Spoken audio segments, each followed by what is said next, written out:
Hey folks, how's it going? I'm Josh, and today we're going to be checking out the Ricky Gervais show. This is Season 2, Episode 7, Nightclub. Guys, please continue to leave your comments and recommendations below. All our videos are based off your comments. And also, if you are subscribed, we check out those comments and recommendations first. We also have a Patreon, guys, but if you cannot afford it, that's all good. Just continue to like, share, subscribe, and comment below, and it helps us out a ton. So let's jump into this. Karl, as you're aware, you've obviously got many celebrity fans, and you've also got a new fan, Warwick Davis, who is the short actor that many people will see in films like Return of the Jedi. He also is in Harry Potter.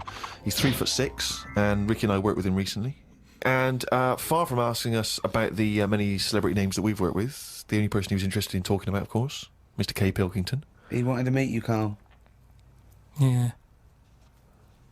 Well, is he all right to get on with? Why wouldn't he be?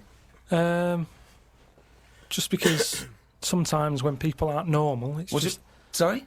No, I just mean when someone... Like, I've met a few little people in my time. The one that I met a little fella once, and he was all right. He got drunk really quick. But he was all right, but it took me by surprise. Only because, like I've said about when I met Steve for the first time, it's only that same thing. And then if I lived with the little fella, I'm sure we'd get on a storm. What do you mean when you met There's Steve? a TV show waiting to happen. Things wear off. That's like the world, isn't it? And it's the same with the little fella you're talking about. First time I see him, I'd be a little bit like, oh, what do you say? Whereas once you get to know him, I'm sure he'd be a lovely little fella. I don't know where to start, Steve. It's super cool they're talking about like how that'd be a great show with them together, and you guys telling me he's going to be in Season 3 of Idiot or Rod, so that's really cool.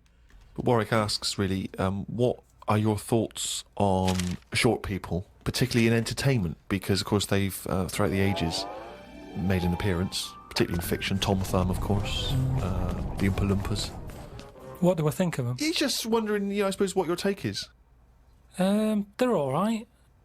I mean, when I was on jury duty, every day I'd sort of see one pop in, and he'd be sort of struggling getting on the chair. And he'd sort of, he wasn't struggling in a way that he felt uncomfortable. He'd obviously climbed a lot of chairs in his time, and this was just another one. And watching him, it just makes you think. You go, I should appreciate that I don't have that problem every time I have to sit down and what have you. But I don't think it's that bad. If I had to pick being really tall or really small, I'd go for the really small one because, the world's a more interesting place for him, isn't it? Everything's bigger. Do you know what I mean? We go to New York and go, wow, look at this. And they go and they go, oh, yeah. Do you know what I mean? Everything's a lot bigger. Everything's more amazing. Food portions. Everything's a bonus. So out of the two, I'd be small, and maybe that's what I'd chat to Warwick about for a bit, just to get to know him. Brilliant. It's a shame in a way that he's not been able to pop in. I'd like to hear that conversation. But I've got, speaking of like weird stuff and that, I've got a new... Well, we weren't, but go on. No, got a new book. Do you know I had that Freaks book? Top 50 Freaks. Got a new one sent to me. Really? Yeah. And do you know, like, everything normally has a name. So, like, if it's the two-headed fella, they're all nicknames like that, aren't they? They've got two nicknames, I imagine. But this new book I've got, right, on the cover of this one, it's got, like, a woman with 3 breasts, right? And she's called the three-breasted woman, as you'd expect. The one face. Why is she posing nude, though? That's what I want to know. Tart. Well, she looked happy. And there was a fella with, like, one face but 2 bodies. What do you mean one face but 2 bodies? One face, 2 bodies. What do you mean one face, 2 bodies? Surely one head, 2 bodies. Head as well, but it was mainly the face that was weird because he looked fed up. What are you talking about? What are you talking about? Without a head? How can you have... What do you mean? How did it join to the neck? No, it did have a head, but the fact is, it was weird that it had one face to me. What do you mean? Well, if you've got one head, you'd have one face. Yeah, I know, but it was the fact that he had one face and 2 bodies that I didn't think... But why do you keep saying one face and 2 bodies as opposed to one head and 2 bodies? We're all the man with one face. Yeah, but now I've got one body. Yeah, well, surely he's the man with 2 bodies then. Again, the description. Roll up, see the man with one face. I know, yeah. So it's full of stuff like that, right? And what I'm saying is, that fella, the one-faced man, the 3-breasted woman... He wouldn't be known as the one-faced man, is what I'm saying. Well, that isn't the peculiar thing about him. Well, they all had names like that. Right. But there was one thing in it that didn't even have a nickname. It was so weird. What do you mean? It just said unidentified. What does it look like? Sort of testicles for eyes. That's. It just reminded me when you. What talked do you about mean strange. testicles for eyes? And what is it? Did he have a normal body? I didn't even look at that.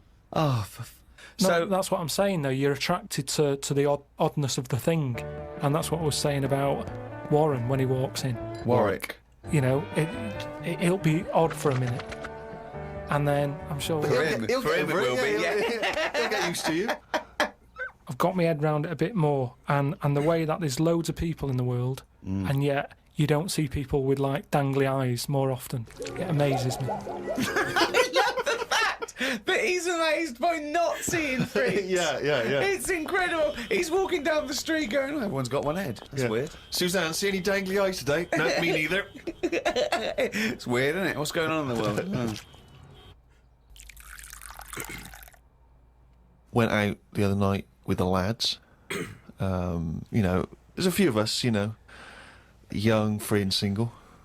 Must look like the Swingers. Oh, it was pretty. It looked like a boy band had gone out. It looked like, Really? It looked like, you know, NSYNC had hit the streets. Right. Yeah. Excellent. A friend of mine said, let's go to a club. Right, I haven't been to a nightclub for a long time, actually. I haven't been. Is that because your glasses steam up when you walk in out of the pub? That is a problem in the winter. I genuinely, it's very difficult to make a good impression when as you walk in, your glasses steam up straight away, and you know you got to take them off and clean them and stuff, and then you know you get a bit. On your white fronts, you pull your white fronts up through the jeans, clean them on that. Or the back of a girl's dress. But we cruised down to the club. It's one of those big sort of London super clubs, and it's a bit of a queue. I think it's a bit of a chore. But we're queuing up, we're in good spirits, we're looking at it, it sounds pretty funky, we can hear the music coming out. You know, been in the queue for quite a while, 20, 25 minutes. Forget it, 25 minutes. I know, Well, right? yeah, No. we were pretty excited by this point. Yeah, no. The doorman says, hello lads. I said, yeah, we're coming please. He went, no you're not. I went, Really? What? He said, you're not coming in. And he just immediately lifted the little rope and sent us away from the queue, right? And we were slightly perplexed, we were dumbfounded, we didn't know what to do. It was like, this couldn't be happening, it didn't make sense. We just queued up what was going on. And so, my friend said, well, we've got to find out why he's not going to let us in. So he goes back over. I thought what you wanted to do. You wanted to tie him up with logic. That'll show a bouncer. Exactly. Yeah, show him how educated you are and how you can win an argument and make him look stupid. You'll be in that club in no time. That's what they appreciate. They love that. Because what they respect is being made to look like a fool. Exactly. So we went over and... They really look up to intellectuals. Exactly, yeah. So one of our mates goes over and he says, why didn't you let us in? And he went, because you didn't have any girls with you. No. No, I'll tell you this. That's kicking you when you're down. Because when you're out on a Saturday night trying to get into a club to meet women, and the reason you're not allowed to go in a club to meet women is because you haven't got any women with you, that's just salt in the wound. It's so humiliating. So, Ricky a makes friend of it mine so says much worse that when there's a he laughs. VIP entrance over there. There was like a woman with a clipboard, you know, the guest list. Separate entrance. She said, you know, you've got a little bit of profile, Steve. Why don't we try and use your... You little bit ran of home, celebrity?" got your Golden Globe in your Emmy. Yeah, exactly. Well, I always carry, you know, some of my cuttings with me. Yeah. And I felt a bit self-conscious about that. I was thinking, I'm not into this, you know, it's a bit awkward. But he said, look, don't worry, you just stand here. Just stand here, just like you're having a conversation. I'll go over, I'll point him out, I'll go, oh, there's, you know, Steve Merchant over there, at the office. Or whatever. Oh, God, Steve! So I thought, well, you know, the thing is, we were out, and I was a bit frustrated, and I thought, you know, we may as well try everything. So I stand there, if my friend goes over and he has a word, and he comes back and he says, it's fine. She can't let us in the VIP entrance because she's not allowed, but what she can do is walk us to the front of the queue, right? You can walk to the front of the queue and explain. So I think, okay, fine. Oh, God. So we walk past everyone else, right, to the front of the queue, right? She goes up to the guy, she says, this is Steve Merchant office. The guy goes, I know he is, we're not letting him in. Oh, God! Oh, God! By now, of course, some people have recognised me, so they're trying to have my photo taken.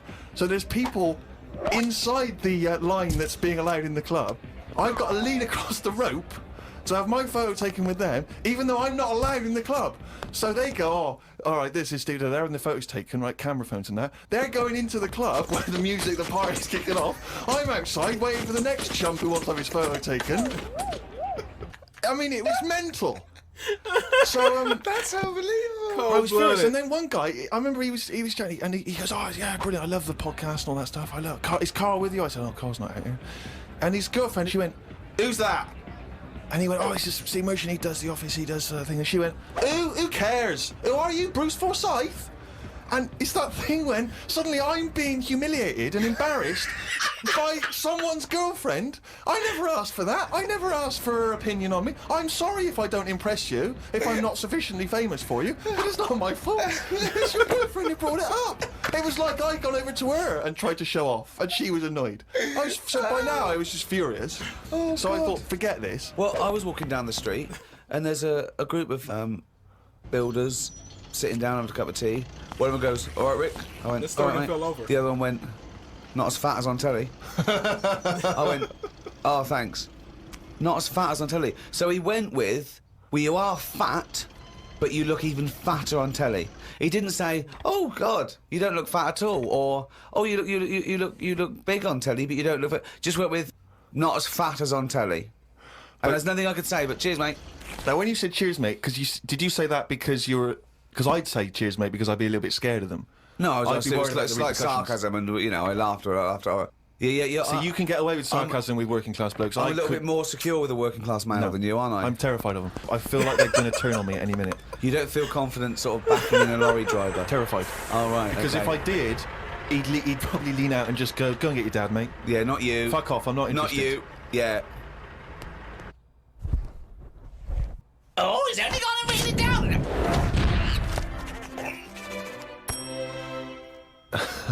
That jingle there signifying, of course, once again, another reading from the Diary of Karl Pilkington. Now, of course, for those of you who have not been keeping abreast of Karl's medical complaints, just bring us up to speed, Karl. You had to go into hospital because previously you'd had... I've been in and treatment. out, honestly. I've been in and out of that hospital just with kidney problems, really painful and what have you. And He had kidney stones, all right? No, but sorted. seriously. I had a bit of a lie-in today because I have to get up early for my operation tomorrow. Not only have I got to have tubes shoved up my knob, but I also have to get up at 5:50. Suzanne said I could have what I want for my last dinner. It's not your last dinner, you're going for an operation. Yeah, but you can't take things for granted these days. Oh, for... I had shepherd's pie and peas. Suzanne made it from scratch. As nice as it was annoying. Because making stuff from scratch means loads of pots, and it's my job to do the washing up. So much as the food was nice, there was loads of pans and that. People who get their last dinner on death row don't have to wash up. Got up at 5:55.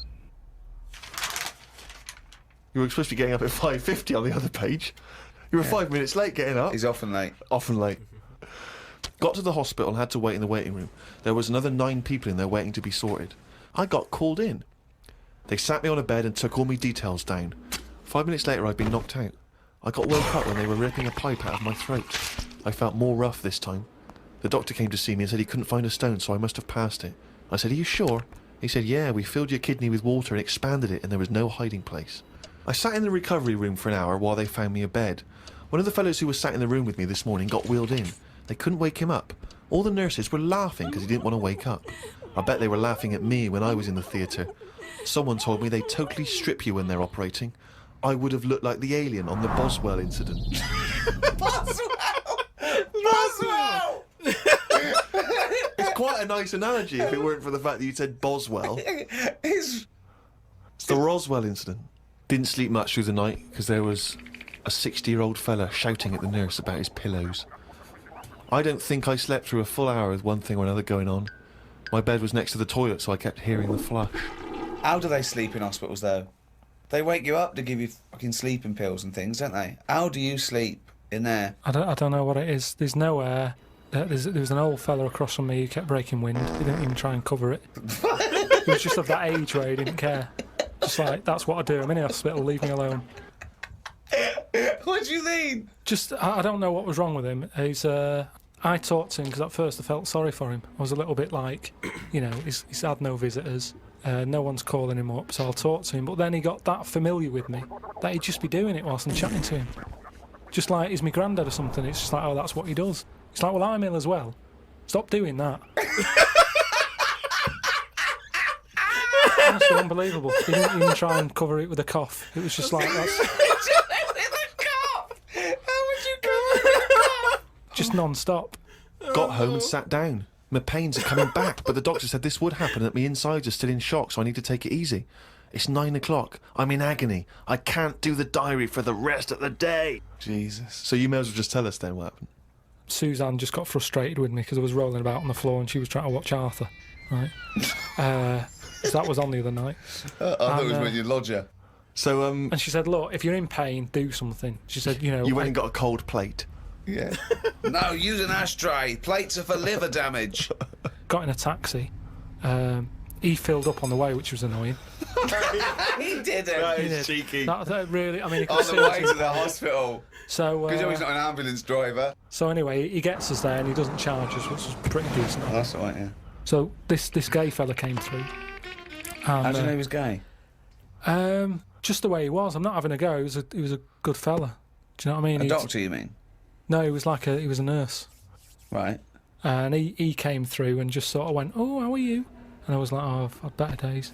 So he got As me you on mentioned in the diary, I remember the first time when I came here, they said the nurse might put a tablet up my arse. I thought the chances of that happening had just increased. Oh, Karl! Yeah, but I would have let him do it. Honestly, I was that sort of out of it. That, Of course you'd let him do it. He's a qualified nurse. No, but the way I am now, say if it was just a tablet for sorting out my blood pressure, and I walked in there and he went, oh, hello. And he said, yeah, let's pop that. I'd go, hang on a minute. but what I mean is that night, I would have just let him put 3 up, honestly.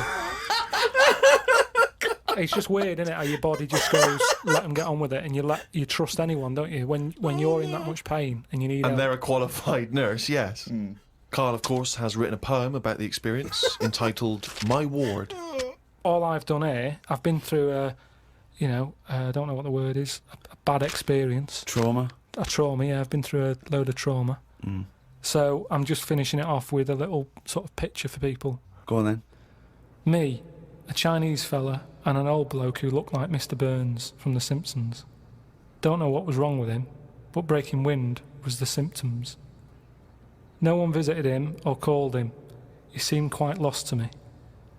As well as wind problems, he had a colostomy. Back. When I left, I said, see you to the old man. Turned out the other fella wasn't Chinese. He was from Japan. I never found out what was up with him. You've got a little picture there, haven't you, of me sat in my ward. I'm sat there with that fella who I didn't talk to, the old fella who had wind problems. And that's what a poem is, isn't it? But the detail about you thought he was Chinese and he turned out to be Japanese, how is that evocative? That's just a piece of misinformation. It's just I like it. I imagine a lot of people make I the like same it mistake. because you know why? It's like he even makes digressions within his poem. Yeah. Do you know what I mean? It's like he could have gone back and erased that, but he didn't. He left that digression in, and I think that's great. It's very honest. Had a late night last night because I stayed up to watch a programme about monkeys. It's already good. Of course it is. It's already good. Now, before I read on, I mean, is this not some kind of monkey news? Is this not a late return to monkey news? Well, it's not that good. Is it not? Whereas the other monkey news is Oh, chimpanzee, that's more shit. what he says. This is what he gleaned from the programme about monkeys. It sat on a bridge and wanted stuff off people to walk over the bridge. What? So it was acting as some kind of toll booth, This was is it? ridiculous. No, it was a bridge in like the jungle. Oh, shut the fuck up. And it's a monkey that sat on a bridge, and a lot of tourists go through the area. No, it's a monkey to look at them. who realised that if he sits there, he'll get stuff because it'll look like it's a cute little chimp begging.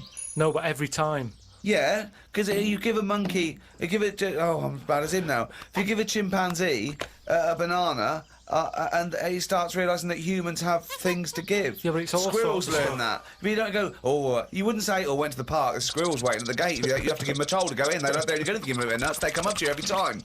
You fucking idiot. Went to bed after watching it and fell asleep thinking about it on the bridge right now. It's a bit bad, really, because the monkey should work harder for its food. It made me remember the slug I saw yesterday that was eating bird poo. Ugh. Nobody would ever help a slug with food like they do with ducks and monkeys. A slug's life is pretty bad. The only time they come out of their den is when it's raining. Den. So even their days out are depressing. It is. Do you know what I mean? No. It is like No. it's a horrible thing to be in it. A slug. I love him talking about what is it like to be a slug. No, just because like the monkey, even though it's been quite aggressive, everyone was like, "Oh, give it some water," and it was well like kitted out. It had like chocolate bars, bottled water, some like fizzy stuff, and all that. An iPod, it was listening to Monkey News. He could have had one if it wanted one. It was getting away with murder on that bridge, and that's just because it was furry. Yeah, if that was like a blob, like a slug, there's no way people would be that friendly towards it. And it just annoys me how you get this pecking order for like no matter what creature you are, favouritism. And that slug was only eating that bird poo because it wasn't being offered stuff. If it was offered toffees or whatever. Well, it's just sad, isn't it? It's come to that. That's what its life has come to. Yeah, but it's not as was mollusk raining, like that's I said. down on its fucking luck. It didn't live in a big country house, No, and his but it wife left is. it. The I kids was went, it started hitting the watching bottle. it, and I kind of thought, and look, they do only come out in the rain, and it's depressing, and it'll probably get killed in a bit. And that was its last meal. I just Last meal. But it people wouldn't don't care. prefer steak and chips, Carl. It No, but doesn't a have. leaf. It must like a leaf or at the end of the day, it's an insect. They love a It's leaf. not an insect. Well, it's part of that gang. It's part of that. No, it's part of They that. hang out together. They hang out No. together. Why do you think it's part of that Because it gang? knocks about in the woods in the same place as a spider does.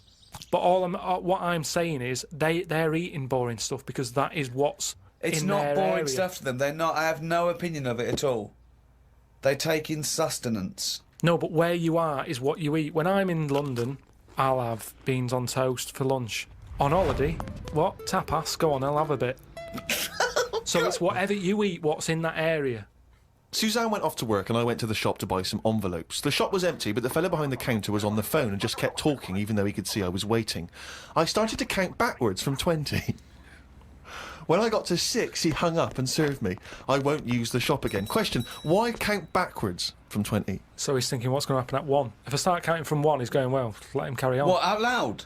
So, not really loud, but like more of a mouth action, so he could see who was doing it. Do you know, like Sorry, you just started miming counting backwards to a man in a shop. He's on the phone. The shop Yes. is empty. I Yes. thought he'd like me custom. He could have served me and stay on the phone. Even though I don't like that, at least he's still doing what he needs to do. I'd have said, working the sorry, shop. can I just get these, please? Yeah. Well, I stood there and I thought, it's annoying me now. My kidneys aching and I started to get a bit of a sweat on. So I thought, right, I'm going to give him 20 seconds and if he hasn't got off the phone, I'm leaving. Again, You are giving one yourself, of the strangest people. It's just giving yourself a thing. I could have been stood there for Free. ages. He's one of the strangest people who's free to walk. Yeah. It's the about streets. No, I set myself a little target and I thought I don't want to waste another 30 seconds in here. I'll give him 20. It worked. He served me at 6. But it didn't work. Yeah, but did he do it because you were doing that, or did he finish his phone call? I don't know. I was busy counting.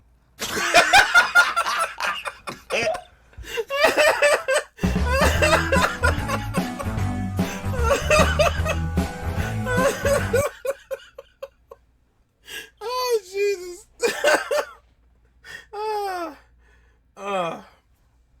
That's great. See, I'm kind of the same way. Like, of course, you don't want you prefer somebody to be kind, friendly, like courteous, do the whole shebang. But when I go somewhere, man, all I want is just efficiency. That's my biggest thing. Just be efficient. Whatever job you're gonna do, even if you really, really hate it, just like if you don't even want to talk to me, like the thing that makes it so much worse when you have bad customer service is usually the person who has poor customer service, they're really bad at their job. So not only are they rude to you, they're like, say if you get checked out, they're really slow at ringing, or they're doing something wrong, or they're like mispricing something or double scanning. It's all that usually with it. Every so often you come across somebody who is just a little bit blunt and straight to the point, but they're really efficient. I don't mind that at all. It's a restaurant over here we go to in Sherville called Latin Pita. Place is really, really good. And there's this waitress that like Tay was saying the other day, like man, she's really rude. I was like, I don't want to say she classify her as rude. She's just really efficient. Like she just like, how's it going? Everything good? Everything tastes all right? Like, all right, and then she'll leave. She'll come back and check, like, everything tastes good to you? Like, yeah, everything's good. And she'll take, like, you ready to order? Like, she just takes the order, and she goes about her stuff. She doesn't, tossing all those pleasantries, and I think a lot of people get used to that. Like they a lot of people want that when it comes to like waitresses and stuff like that, which is cool. I don't hate it. I'm not against like a waiter or waitress being friendly or making conversation. It don't bother me at all. But it also doesn't bother me when you're really quick. You know what I mean? Like when you just say what you need to say, and then you'll like get your order. You just check on me, see if I need anything else, and you just keep going about your business. That don't bother me at all. Like I'll still leave a big tip just because you're efficient. The bad thing is when you're really, really rude and really inefficient. That's the thing, like when you have really bad customer service and you're not good at your job. Because I'm in the customer service field, and no matter how bad my day was, which I've had really bad days, I don't take it on the customers, or I don't take it out on colleagues or anybody who's below me. You just don't do that. You just kind of, you soldier through it, man. You know you're in a public space and you're working with the public. There's gonna be bad days. There's gonna be people who are super rude. You just gotta soldier through it. Like it's just it's the career you're in. Or I feel like or just eat at you, and if you just let it get to you, it'll eat at you, and you'll bring it home with you, and you don't want to do that. All right, guys, I've talked long enough.